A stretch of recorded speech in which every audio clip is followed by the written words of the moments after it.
My husband forged my signature on a loan document for his father while I was recovering from a near-fatal accident. 6 months later, I made him choose between his father and our marriage. I never thought I'd be in this position.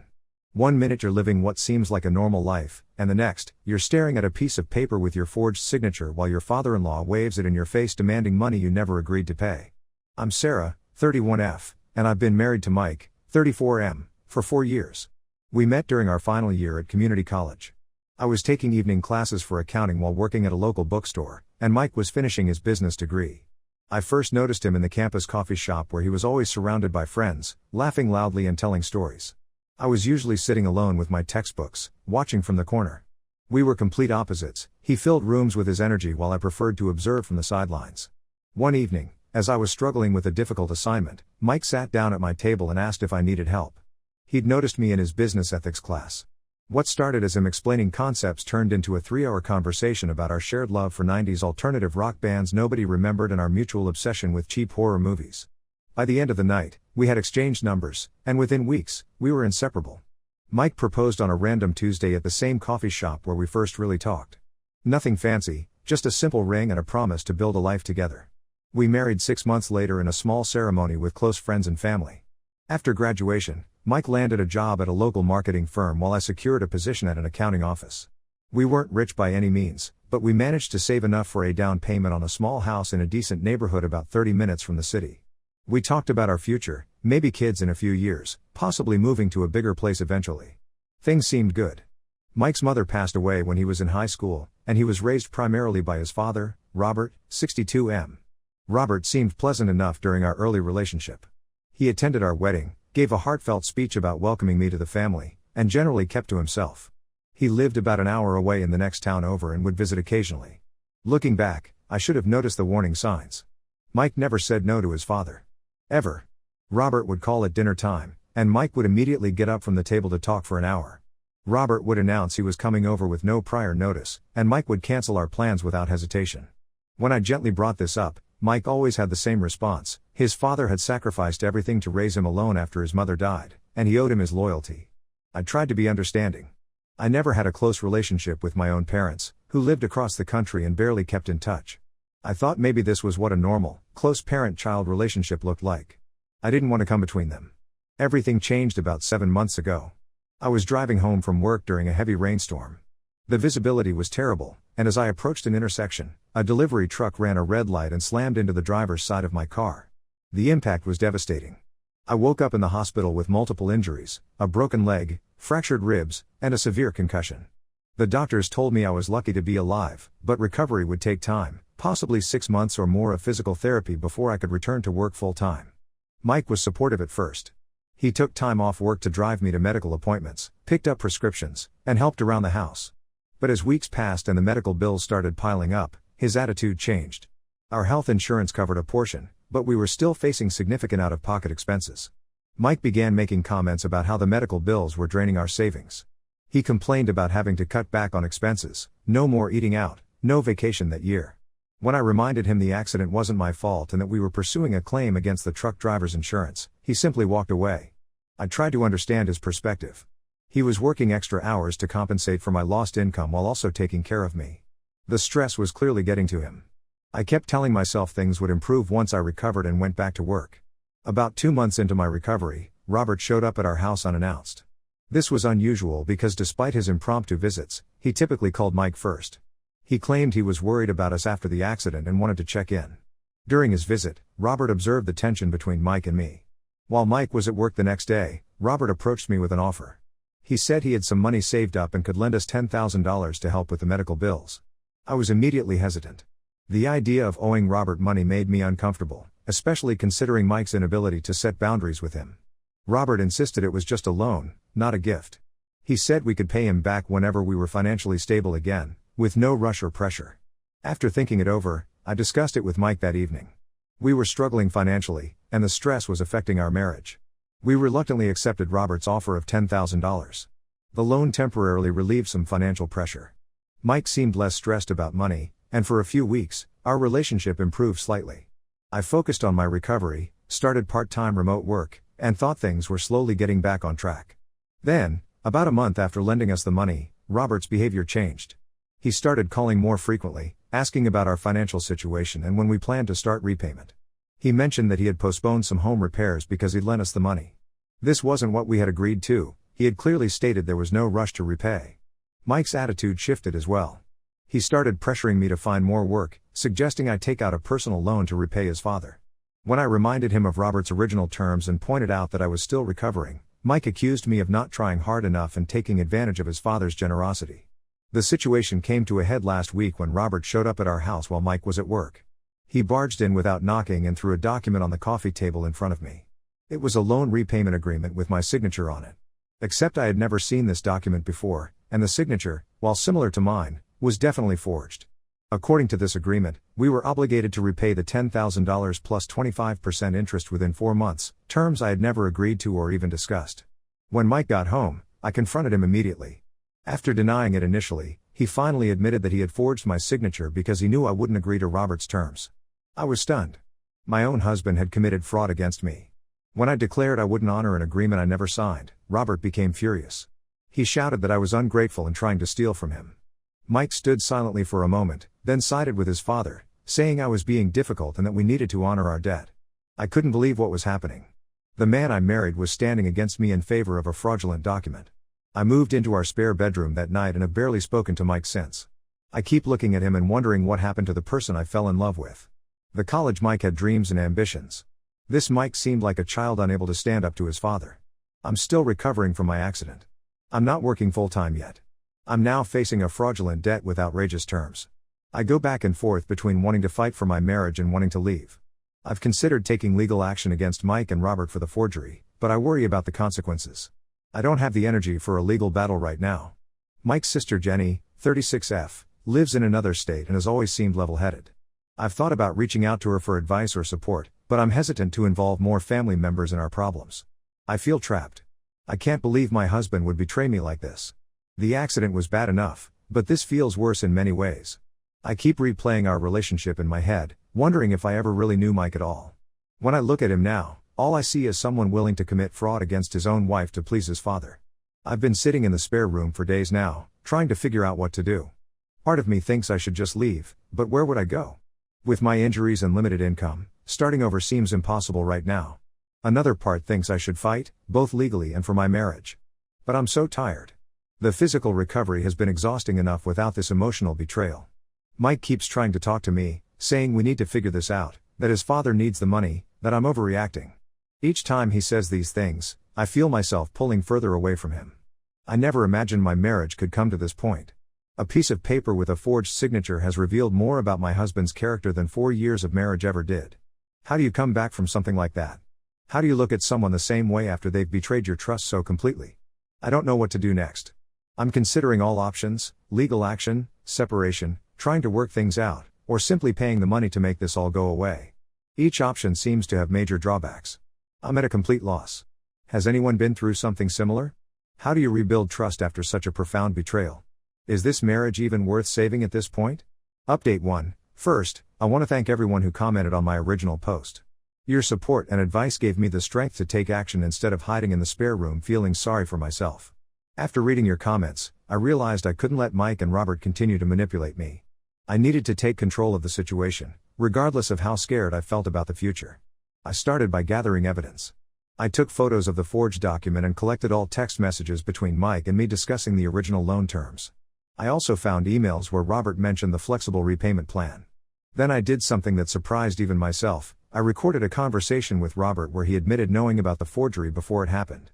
I'm not sure if the recording would be legally admissible, but it felt good to have proof. Then I contacted Jenny, Mike's sister. I was nervous about involving her, but I needed an ally who understood the family dynamics. Her response surprised me. She wasn't shocked at all by her father's behavior. According to Jenny, Robert had always been controlling and manipulative, especially after their mother died. She explained that while she'd managed to break away by moving to another state, Mike had remained under Robert's influence, becoming increasingly dependent on his approval. Jenny told me stories about their childhood, how Robert would check Mike's phone constantly, show up unexpectedly during dates, and guilt him whenever he tried to make independent decisions. She said she'd tried to talk to Mike about it many times, but he always defended their father, saying he was just protective. Armed with evidence and Jenny's support, I consulted a lawyer. The consultation confirmed what many of you suggested: the forgery was illegal, and I had a solid case against both Mike and Robert if I chose to pursue it.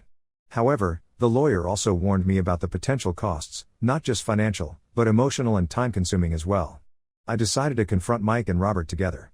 I asked Robert to come over, saying we needed to discuss the loan repayment. When they were both sitting in our living room, I calmly presented everything: the evidence I'd gathered, the lawyer's assessment, and my willingness to take legal action if necessary. Mike turned pale. Robert started making excuses, claiming he was just trying to protect his investment. I cut him off and stated my terms: I would agree to repay the original $10,000 loan amount, with no interest, in monthly installments over 18 months. All future financial discussions involving Robert would include me, be in writing, and properly signed by all parties. Robert initially refused, but when I mentioned potential fraud charges, he reluctantly agreed. Mike sat silently through most of the conversation, looking like he might be sick. After Robert left, Mike broke down. He admitted feeling overwhelmed by the financial pressure and being caught between his father's demands and my needs. He apologized repeatedly for the forgery, promising it would never happen again. I told Mike I couldn't just forgive and forget. The trust between us was severely damaged.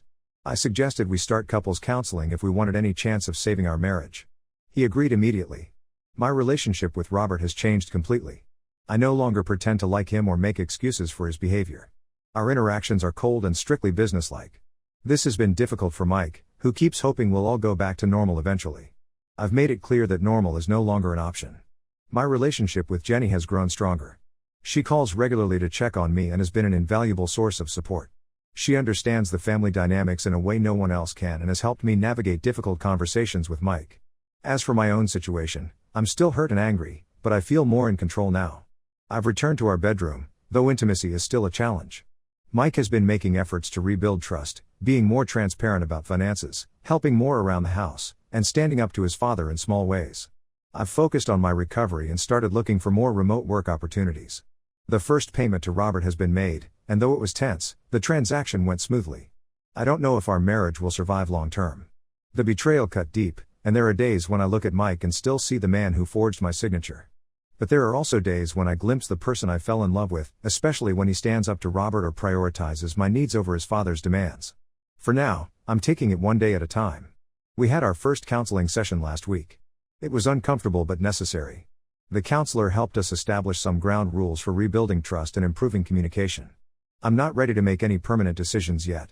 I need to focus on getting stronger, both physically and financially, before determining whether this marriage is worth saving. But for the first time since discovering the forgery, I feel like I have options and some control over my future. Update 2: It's been 2 months since my last update, and a lot has changed. My physical recovery has progressed significantly. I'm almost back to full strength, and the doctors are pleased with my progress. I've increased my work hours and taken on more freelance projects, which has helped ease our financial strain. We've been faithfully making the monthly payments to Robert. We're about a third of the way through repaying the loan now. Each payment is made via bank transfer with proper documentation. I handle all the transactions personally. The couple's counseling has been challenging but helpful. Our counselor, Dr. Wilson, has helped us identify unhealthy patterns in our relationship, particularly regarding Robert's influence. Mike has been more open about feeling torn between loyalties to his father and me. Last month, we had a breakthrough during a session when Mike admitted that he struggled his entire life to stand up to his father. He shared childhood stories I'd never heard before: how Robert would check his phone messages daily throughout high school, showed up unannounced at college parties, and even interrupted job interviews to make sure Mike was making the right impression. These weren't just occasional incidents but a pattern of control that shaped Mike's entire relationship with his father. Dr. Wilson suggested that Mike might benefit from individual therapy to address these long-standing issues. Mike was resistant at first but eventually agreed to try a few sessions. He's had 3 appointments so far, and I've noticed subtle changes in his behavior. He seems more reflective about his relationship with Robert and more willing to acknowledge the unhealthy dynamics. We've been working on rebuilding our social life, which had deteriorated during my recovery and the subsequent crisis. We've started hosting small dinner gatherings with friends and have resumed our monthly board game nights. These normal activities have helped create spaces where we can interact positively, away from the stress of our ongoing issues. The relationship with Robert remains tense. We see him at necessary family gatherings, where he's civil but cold toward me. He frequently makes passive-aggressive comments about the loan repayments, suggesting we're finally learning responsibility. I've chosen not to engage with these remarks. Mike has noticed these comments too and has started to call out his father's behavior, which represents significant progress. Jenny has been a tremendous support. She visits more frequently now and has had several heart-to-heart conversations with Mike about their childhood and their father's controlling behavior. These discussions have been emotional but healing for Mike. He's starting to see patterns that he was blind to before. Our marriage is still a work in progress. There are days when things feel almost normal, and others when the memory of the betrayal surfaces unexpectedly. We've established some new boundaries regarding finances. All bills and accounts are reviewed together weekly. No financial decisions over $200 are made without consultation. No loans or credit applications can be submitted without both signatures, verified in person. Mike has been keeping his word.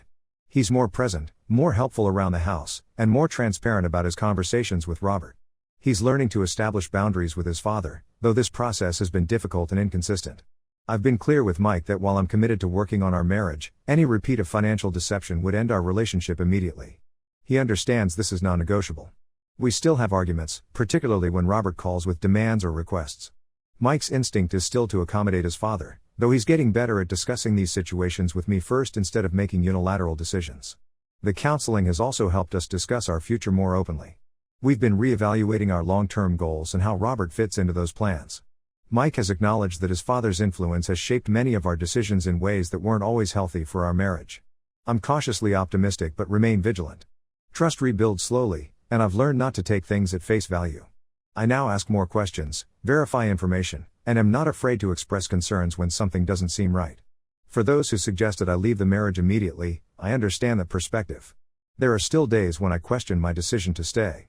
But I'm trying to balance the gravity of the betrayal against the years of our relationship and the efforts Mike is making to change. I'm not staying out of financial necessity anymore. My increased work hours have given me more independence, but out of a cautious hope that we can build something better from this crisis.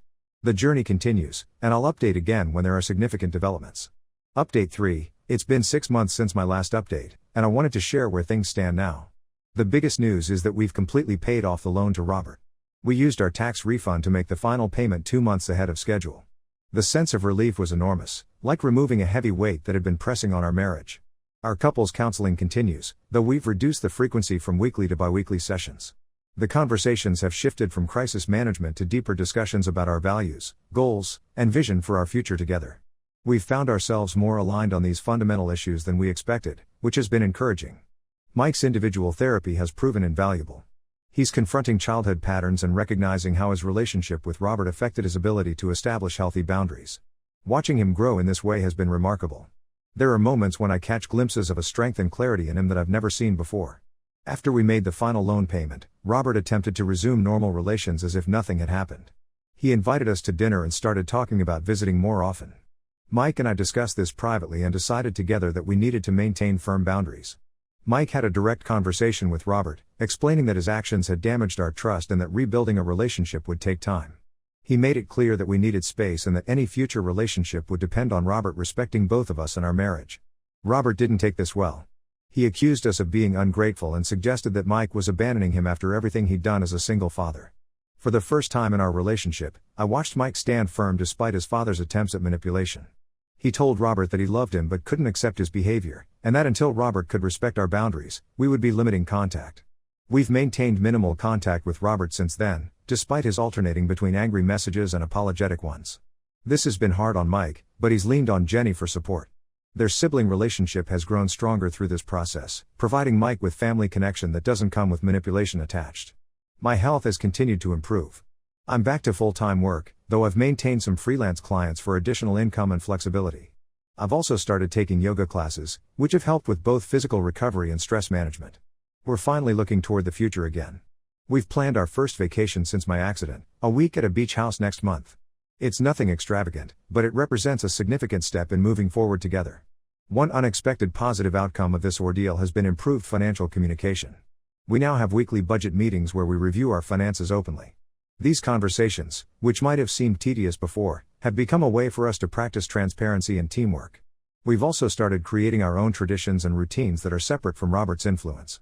We host monthly dinner parties with friends, volunteer at the local food bank, and are planning a garden renovation project. These activities help us focus on building our life together rather than reacting to Robert's demands. Our marriage isn't perfect. We still have work to do, and tensions still arise, particularly around topics related to Robert. But we've come through this crisis stronger in many ways. We communicate better, support each other more consistently, and approach challenges as a team rather than as individuals. I sometimes wonder what would have happened if I hadn't discovered the forged document, how long the deception might have continued, and how much damage it might have caused. As painful as the discovery was, it forced us to confront problems that had been festering beneath the surface of our marriage for years. If we ever choose to rebuild a relationship with Robert, it will be on entirely different terms, with clear boundaries, mutual respect, and transparency. Whether that's possible remains to be seen, but Mike now understands that our marriage must be his priority. For now, we're focused on continuing to strengthen our relationship and build a life that reflects our shared values rather than Robert's influence. The road hasn't been easy, and we've both changed through this process. But for the first time in a long while, I'm looking forward to our future together with genuine hope rather than anxiety. Thank you to everyone who supported me through this difficult journey. Your advice and encouragement helped me find the strength to advocate for myself when I felt most vulnerable. I hope our story might help others facing similar situations to recognize that they deserve respect and honesty in their relationships.